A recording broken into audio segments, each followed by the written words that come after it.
The fog of war is the fact that war is inherently volatile, uncertain, complex, and ambiguous. Everything that can go wrong does go wrong, and it's unclear exactly what is happening, what needs to happen, and how to act to ensure that it does. Whether you're an investor, a fan, or just looking to learn more about the company, Palantir will be the focus of this video and has been building software for the last 2 decades to deal with the fog of war, something all too crucial today. And as per the current events with the ongoing conflict between Russia and Ukraine, more eyes are landing on Palantir, the company and its software. Why? Well, the genesis of the company was exactly to handle moments like these. Literally, moments like these. If you watch closely, you would have seen in this marketing video, Palantir highlights intelligence on the Russia-Ukraine tensions back in June of 2021. Is that a coincidence? Nope. US intelligence anticipated the invasion before it officially happened. This was not a surprise. From what I have gathered, it was not an explainable move all entirely, but if you actually go back and look, it was expected, at least somewhat. With Palantir's operations being classified, we have no way of knowing to what degree its software has played a role in current events, but in this video, we'll be walking through Palantir's Gotham product and all the minute details you have missed, how CEO Alex Karp successfully predicted the current events that are now unfolding, and if Palantir stock can benefit in terms of new upcoming defense contracts. All answers coming up. In his 2022 annual letter, CEO Dr. Karp explained how Palantir has a worldview since its founding of future global instability beyond where it stands today by saying, quote, "We build software to ensure the survival of our most vital institutions, and we succeed only if and when those institutions do," end quote. And listen to him on the Q4 2021 conference call talking about the financial management of the company. Same reason we have no debt, same reason we have $2.3 billion on our balance sheet. This is a company built for bad times. Bad times mean strong finances internally, and that means at some point you have to be GAAP profitable. You can't be GAAP profitable if you're diluting people or correctly. You're seeing a normalization. This will change. It will change in the relatively near future. It'll be linked to other things that we believe are important for Palantir, like having a company that thrives in bad times. And bad times are very good for Palantir because we build products that are robust, that are built for danger, and then the finances internally are actually built for bad times. And bad times means you have free cash flow. The free cash flow turns into GAAP profit. That means the stock-based comp has to be one that's aligned with our investors. In a recent letter addressing Russia's invasion of Ukraine, CEO Alex Karp said, quote, "Our software is in the fight around the world. We need an allied technology infrastructure in Europe to step up and fight this battle alongside us in order to win." This, of course, in reference to Palantir's decision to work solely with the West and its allies, foregoing other revenues to take a stand. This was not a recent decision to do so, not in the last few weeks, not in the last few months, not in the last few years. This is from inception of the company. Gotham is one of Palantir's 3 bat signals. Gotham being Palantir's platform for decision-making in global defense while maintaining privacy and access controls. It is an AI-enabled data solution designed to integrate, manage, secure, and analyze real-time data that enables users to make more informed decisions.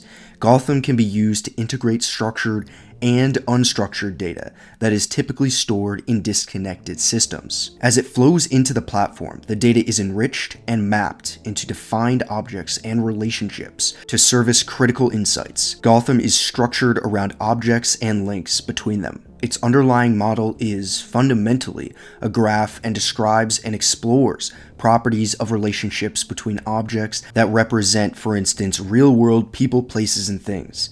Gotham supports top-down and bottom-up analysis by integrating data from any number of systems and presenting it in multiple visual forms, enabling analysts or humans, independent of the computer itself, to produce actionable insights and intelligence based on the full ecosystem of available data. Ultimately, the platform helps organizations combine, protect, and analyze large chunks of data, and Gotham operates as an organization's knowledge base so that users can start analyzing data from multiple sources, implement it, as I said, into a human-centric model, and bring it to life for human-driven analysis, and do so fast with rapid time to value. Palantir's main clients are big organizations, including the US government and other liberal democracies on the governmental side. I've found a few sources to learn more on Gotham, which you likely haven't seen before. So here we are, this is a UK website, and they list out the features of Palantir Gotham. I would just like to point out a few here. Powerful back and front end tools for integrating siloed data. Ability to automate analysis, artificial intelligence investigation helper, and regular updates deliver fixes and new functionality. Apollo being the other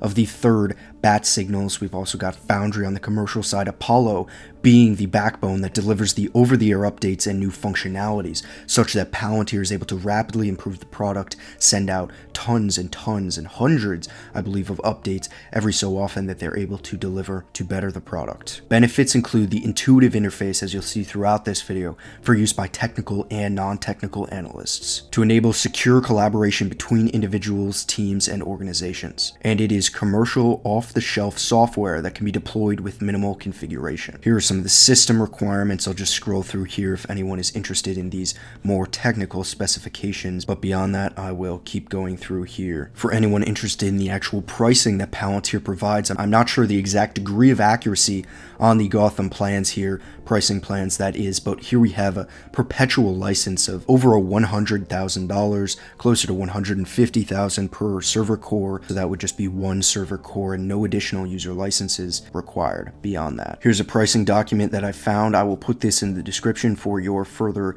digging through of it if you are interested, but it basically breaks out what the pricing comes out to. The modules, I believe, are actually come in and add on top of a percentage of the core base software, such that Ava, which is one of their modules for artificial intelligence, actually comes in at 23% of the full list price for the software. Pretty interesting way of doing that. But then you'll see further and further down more different solutions, very customizable in that capacity. And here we just have an image on defense spending of NATO countries. North Atlantic Treaty Organization members have once again boosted their defense expenditures. This was back in 2020, with spending on security topping $1 trillion for an estimated third year straight. Defense seems to still be a priority for every NATO country.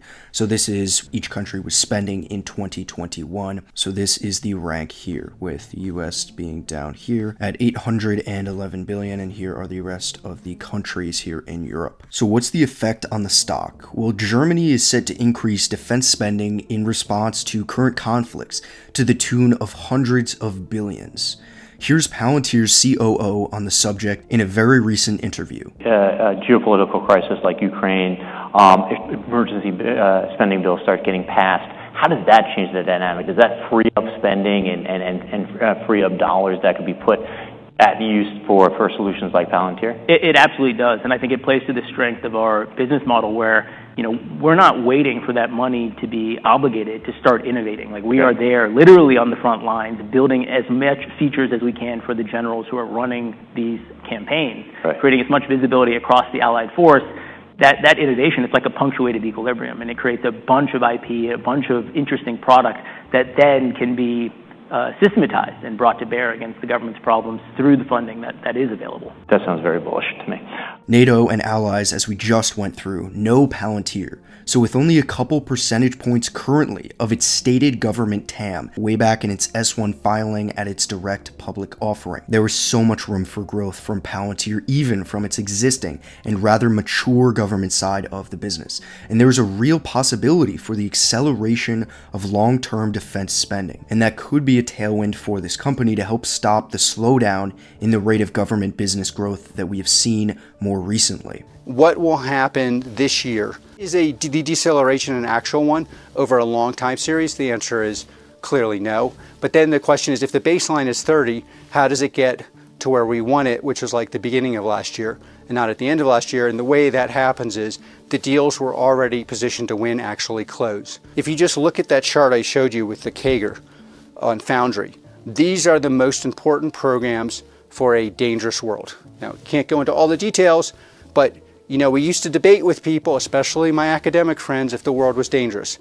The danger of the world being clear and present to the U.S. government is very protective. It doesn't guarantee that, when this integral actually, how it behaves, but it makes it much more likely that it will happen in year and positively affect our revenue, which is another reason why I suspect that we will do well. Nothing is guaranteed, however, but there's a real dichotomy and disconnect between the stock and the core business, exacerbated especially today. The financials are solid, there are high qualities of revenue, it's the defense stock, but of course, on the other hand, they are currently unprofitable, and they're in the high growth sector, SaaS, software as a service, whatever you want to call it, which has seen a significant drawdown in the price of all stocks, really. So it's a balancing act between the company and the stock itself. Should Palantir be flying high? Palantir stock, should it be flying high simply because of the current environment? No, it should not. It should be trading based on fundamentals, which means